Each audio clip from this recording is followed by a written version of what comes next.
ശബരിമല സ്വർണ്ണപ്പാളി വിവാദത്തിൽ അന്വേഷണം നീളുന്നത് ഹൈദരാബാദുകാരനെ കേന്ദ്രീകരിച്ചാണ്. ഉണ്ണികൃഷ്ണൻ പോറ്റിയുടെ സഹായിയായ നാഗേഷാണ് മുഖ്യ കണ്ണി എന്ന നിഗമനത്തിലാണ് പ്രത്യേക അന്വേഷണ സംഘം. ശബരിമലയിലെ യഥാർത്ഥ ദ്വാരപാലക ശില്പപാളികൾ നാഗേഷ് എന്നയാൾ കൈക്കലാക്കുകയോ വിൽക്കുകയോ ചെയ്തിരിക്കാമെന്നും സംശയിക്കുന്നുണ്ട്. സന്നിധാനത്ത് നിന്ന് കൊണ്ടുപോയ സ്വർണ്ണപ്പാളികൾ ഏറെ ദിവസം സൂക്ഷിച്ചത് ഹൈദരാബാദിലെ നാഗേഷിന്റെ സ്ഥാപനത്തിലാണ്. സ്വർണം പൂശാനായി ചെന്നൈയിൽ എത്തിച്ചതും നാഗേഷാണെന്നും മനോരമ ന്യൂസ് റിപ്പോർട്ട് ചെയ്തു. ആ സമയത്തിനിടയ്ക്കാണ് ശില്പപ്പാളികളുടെ ഭാരത്തിൽ 4.5 കിലോയുടെ വ്യത്യാസമുണ്ടായത്. അതിനാൽ യഥാർത്ഥ പാളി മാറ്റിയ ശേഷം ഡ്യൂപ്ലിക്കേറ്റ് പാളിയാണ് ചെന്നൈയിൽ എത്തിച്ചതെന്ന് കരുതുന്നു. ഇതോടെയാണ് നാഗേഷിനെ കണ്ടെത്താൻ അന്വേഷണം തുടങ്ങിയത്. അതേസമയം ശബരിമലയിലെ ദ്വാരപാലക ശില്പപാളികളിൽ നിന്ന് ഉണ്ണികൃഷ്ണൻ പോറ്റി അടിച്ചെടുത്തത് 200 പവനിലേറെ സ്വർണം എന്ന് പ്രത്യേക അന്വേഷണ സംഘത്തിന്റെ നിഗമനം. ശില്പപാളികളിൽ വിജയ് മല്യ സ്വർണം പൊതിഞ്ഞു നൽകിയത് മുതൽ കഴിഞ്ഞ മാസം ഉണ്ണികൃഷ്ണൻ പോറ്റി സ്വർണം പൂശി തിരികെ എത്തിച്ചപ്പോൾ വരെയുള്ള ഭാരം കണക്കിലെടുത്താണ് വൻ സ്വർണ്ണ കവർച്ചയുടെ കണക്കുകൾ SIT കണ്ടെത്തിയത്. 1999 സ്വർണം പൊതിഞ്ഞ ശേഷം 258 പവൻ സ്വർണം ഉണ്ടായിരുന്നുവെങ്കിൽ ശില്പപാളികളിൽ ഇപ്പോൾ അവശേഷിക്കുന്നത് 36 പവൻ മാത്രമാണ്. അതായത് 222 പവൻ കുറഞ്ഞു. ഉണ്ണികൃഷ്ണൻ പോറ്റിയെ ഉടൻ ചോദ്യം ചെയ്യും.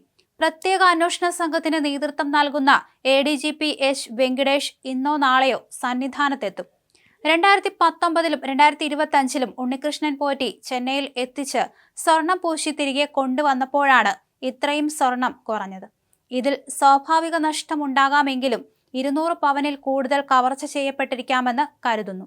അതിനിടെ ദ്വാരപാലക ശില്പപാളികളുടെ പരിശോധനയ്ക്കും ഭാരം രേഖപ്പെടുത്തിയ ദേവസ്വം രേഖകൾ പരിശോധിക്കുന്നതിനുമായി പ്രത്യേക അന്വേഷണ സംഘത്തിന് നേതൃത്വം നൽകുന്ന ADGP H വെങ്കിടേഷും ഇന്നോ നാളെയോ സന്നിധാനത്ത് എത്തും. SP ശശിധരന്റെ നേതൃത്വത്തിലുള്ള സംഘം സന്നിധാനത്ത് പരിശോധനകൾ തുടരുകയാണ്. സന്നിധാനത്ത് വെച്ച് SITയുടെ വിപുലമായ യോഗം ചേർന്ന് തുടർ അന്വേഷണ രീതികളും തീരുമാനിക്കും. ശബരിമലയിൽ ഉണ്ണികൃഷ്ണൻ പോറ്റി സ്പോൺസറായി അവതരിപ്പിച്ച് നടപ്പിലാക്കിയ കാര്യങ്ങളിൽ പലതിനും പണം മുടക്കിയത് മറ്റുള്ളവരാണെന്ന വിവരം പുറത്തു വന്നിരുന്നു. ഇതിന്റെ വിശദാംശങ്ങളും പോറ്റി ശബരിമലയിൽ നൽകിയ സംഭാവനകളുടെ വിവരങ്ങളും വിജിലൻസ് ശേഖരിച്ചു. ദേവസ്വം ബോർഡിനെ പറ്റിച്ച് പാളികളിൽ നിന്ന് 2 കിലോ സ്വർണം കൈവശപ്പെടുത്താമെന്ന് ലക്ഷ്യമിട്ടാണ് തകിടുകൾ അറ്റകുറ്റപ്പണി നടത്തി പുതുക്കിത്തരാമെന്ന് പറഞ്ഞ് ബോർഡിനെ സമീപിച്ചതെന്നാണ് വിജിലൻസിന്റെ നിഗമനം.